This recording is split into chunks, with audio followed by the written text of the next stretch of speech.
We've been continuing to monitor this and exactly where it's going to go.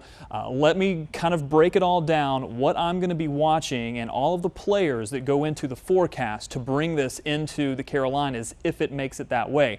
First of all, what's been happening tonight? We do have a lot of flare-up of the storm right near the center.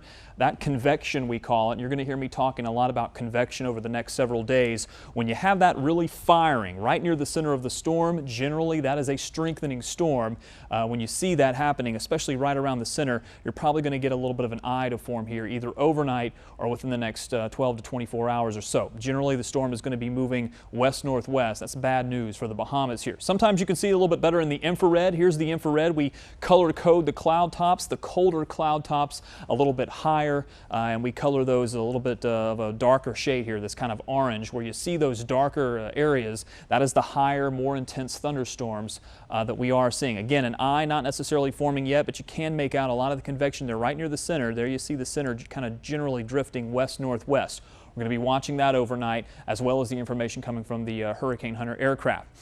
Let me show you what's going to be happening with the forecast path of Irene. Several players that we're watching. First, the Bermuda high. That's what's steering it right now. Generally, the winds around that high, forcing this because it's just to the southwest of it, forcing it on that west-northwest trajectory. There's also another high that's over the U.S. that's going to be coming in our way and blocking this. That'll give it a little bit of another westward nudge. That's going to get it very close to Florida. After that, though, this high kind of weakens and forms with that Bermuda high, and then there's a little opening for Irene to move through. So it's going to pass to the northwest, start to make a more of a north turn, and it's got to catch the bus here. This trough is the bus that it has to catch. If it stays too slow, it's going to miss the bus, and that trough will miss it completely, and Irene will barrel into the Carolinas. If it speeds up, it'll catch that trough, and everything will be out of here, and we will be okay. So the big question is going to be, and this is what we're going to be watching, will the trough grab Irene in time? Let me show it to you in a little bit of a different scenario. Let me give you the official forecast information. Maximum sustained winds at 100 miles an hour right now. If you're plotting at home, 19.9 north, 69.2 west. The pressure has gone down. We were up to around 988. At 5 p.m. As long as that pressure continues to drop, that is a strengthening hurricane. That's yet another sign that we're seeing this strengthen. Here's that westward nudge. Watch as it moves to the west here very briefly and then begins to move to the north and west. And here's another little interesting change. The intensity forecast has gone up a little bit, especially once it gets into the northern Bahamas. Now potentially a Category 4 storm. This would be about Hugo intensity as it made landfall. But here's the kicker. Once it starts to make that north turn and feels the tug of that trough, which we are expecting, it should weaken the storm a little bit. And a couple of things, again, to note here. Maximum sustained winds potentially 115. That would be Category 3, but just barely. This would be about Fran intensity.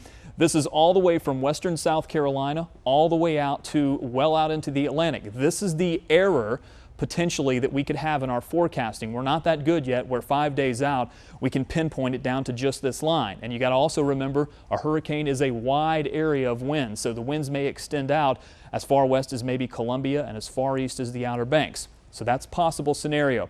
Let me show you some of the models and what they're doing here. Couple of the models here really trying to speed up. The ones that get sped up are the ones that curve out a little bit faster. Remember, it catches the bus if it goes too fast and it moves out to sea. That's what we'd like to see. The ones that take their time getting to the bus stop, so to speak, well, they miss the bus and they go right into South Carolina or perhaps even just graze the Cape Fear coast. So those are the things that we're watching, and we are going to have to keep an eye on it. Now a Category 2 storm, Irene. We've got a long time to watch the rest of the tropics. There are the names that are on the list. I didn't expect that graphic to be in there, but there it was. All right, 85, 86, and 87 for your 7-day forecast. Friday, Saturday, and Sunday, to be honest, there's going to be a big question mark depending upon what happens with Irene. Everything in that time frame is really dependent upon her track, how much rain we'll see.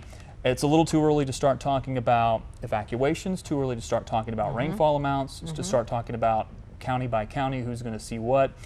Give it till about Wednesday before we really lock things in, and that's when we'll probably start to see things really locked down on the exact track. Way too soon to be talking about evacuations, but time to be talking about preparation. Being prepared. Preparation, you can never be too soon on that. And I love the way you break it down for us. We want Irene to catch the bus. Catch the bus. Get on out of here. Wave Transit, if you're listening. All right, thanks.